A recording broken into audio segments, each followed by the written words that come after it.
4 PM news network में दोस्तों आपका स्वागत है। मैं हूं आपके साथ राशिद ज़हीर। प्रोपेगेंडा ये किया जा रहा है मेन स्ट्रीम मीडिया के माध्यम से और भारतीय जनता पार्टी की जो ट्रोल आर्मी है कि इंडिया गठबंधन टूट चुका है।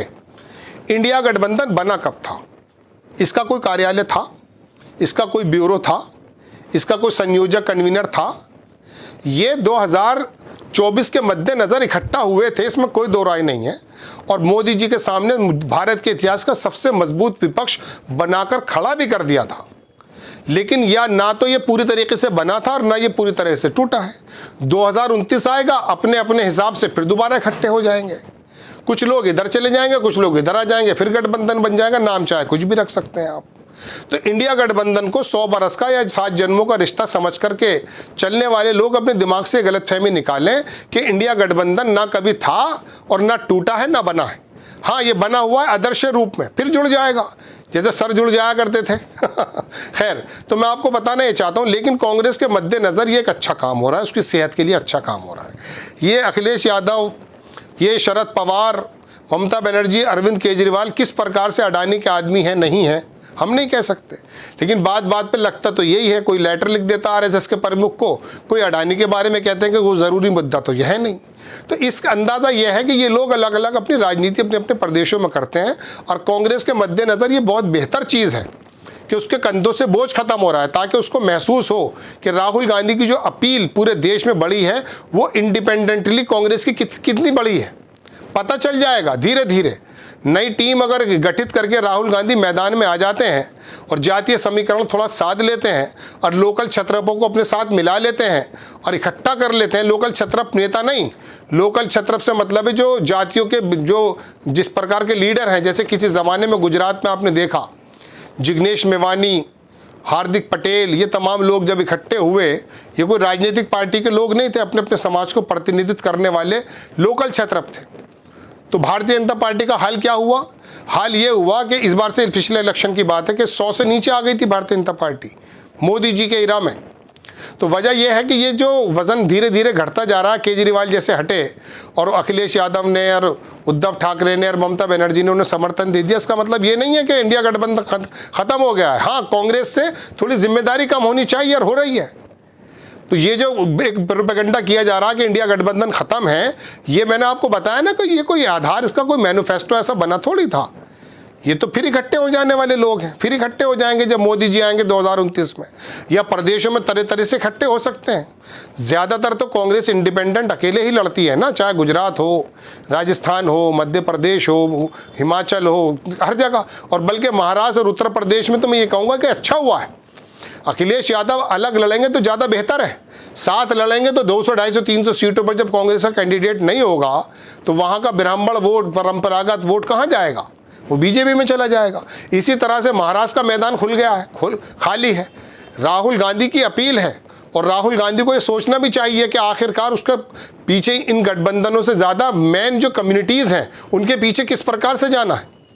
अगर ये वाली बात क्लियर हो जाती है कांग्रेस के सामने, तो जो बेहतरीन मजबूत विपक्ष राहुल गांधी ने 100 सीटों के करीब 99 प्लस एक इंडिपेंडेंट भी था जो मजबूत कर दिया, अगले इलेक्शन में कुछ और हो सकता है। और फिर अपना प्रदेशों के अंदर लोकल प्रतिनिधित्व बनाए, प्रदेश के इलेक्शन अलग लड़ करके। एक अच्छी बात ये होगी कि उसका आने वाले वक्त में बेस तैयार हो जाएगा। 2029 की जब तैयारी वो करेंगे तो उनका एक संगठन होगा, वरना ये कह दिया जाता है कि उत्तर प्रदेश में तो संगठन ही नहीं है। और वाकई है भी बात ही है, जो संगठन है वो कितना लुंज और पुंज है, कितना कमज़ोर है, वो दुनिया जानती है। तो विधानसभाओं में अलग लड़ करके इंडिया गठबंधन को अगर ये बता रहे हैं टूट चुका है, तो कांग्रेस के लिए एक गोल्डन अपॉर्चुनिटी है। वो निकल करके अपने जो है प्रदेश स्तर पर संगठन बनाए, इलेक्शन लड़े, मजबूती के साथ लड़े, दिल्ली में भी लड़े, उत्तर प्रदेश में लड़े, गुजरात बिहार में लड़े। और इनके बारे में बता दें कि ये लोग जो सोच ये रहे हैं कि कांग्रेस का वोट बैंक लेकर के किसी प्रकार से हम ही जो है बुनियादी कांग्रेस है, तो गलत है। हालांकि कांग्रेस का ज़्यादातर वोट मैं आपको दोस्तों बताऊँ भाजपा में गया है। ये लोग तो पहले ही से अपना वोट इस्तेमाल कर रहे हैं बेचारे। कहने का मतलब दोस्तों ये है कि ये जो इंडिया गठबंधन के बारे में कहा जा रहा है ये एक अफवाह है और मोदी जी की ताकत आपको बताई जा रही है, जबकि भारतीय जनता पार्टी इतनी ताकतवर नहीं है जितनी कि पहले नज़र आती थी या थी। इनके अंदर अपने यहाँ खुद जो बहुत ज़्यादा लूप होल्स हैं, लेकिन बहुत सारे विभाग, बहुत सारे नेताओं का डर, इनको जो है मजबूरी में एक साथ एक प्लेटफॉर्म पर रखता है।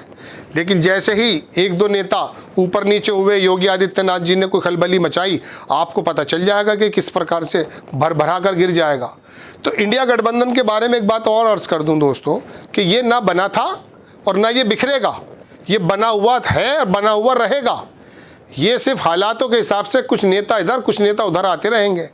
आपके सामने अगर ये जताया जा रहा है ना कि देखिए साहब इंडिया गठबंधन खत्म हो गया, तो दिल्ली में जीत के दिखा दो। फिर खत्म होने के बावजूद केजरीवाल तुम पर भारी हैं। बिहार के अंदर तेजस्वी यादव का जो मजबूत दल है वो बहुत भारी है आपके ऊपर, और वहाँ उद्धव ठाकरे का दल और शरद पवार का दल और कांग्रेस का दल आप पे भारी है। इंडिया गठबंधन के घटक दल जो है, ममता बनर्जी अगर अलग हो रही हैं या आप कह रहे हैं इंडिया गठबंधन टूट गया, तो क्या आप ममता बनर्जी को बंगाल में हरा देंगे? हरा दीजिए, जाकर दिखाइए वहाँ पर। तो ये एक नई नक्शेबाजी है आपसे बुनियादी सवालों से नज़र हटाने का। चीन के बॉर्डर पर क्या चल रहा है, हमारी अर्थव्यवस्था कहाँ पर है, और पीयू रिपोर्ट्स क्या कह रही हैं, रुपया डॉलर के मुकाबले कितना कमज़ोर होता जा रहा है, इन तमाम बुनियादी मुद्दों से दोस्तों आपकी नज़र हटा करके इस तरफ लेकर आने की कोशिश की जा रही कि आपको सरकार की कमज़ोरियां नज़र ना आए।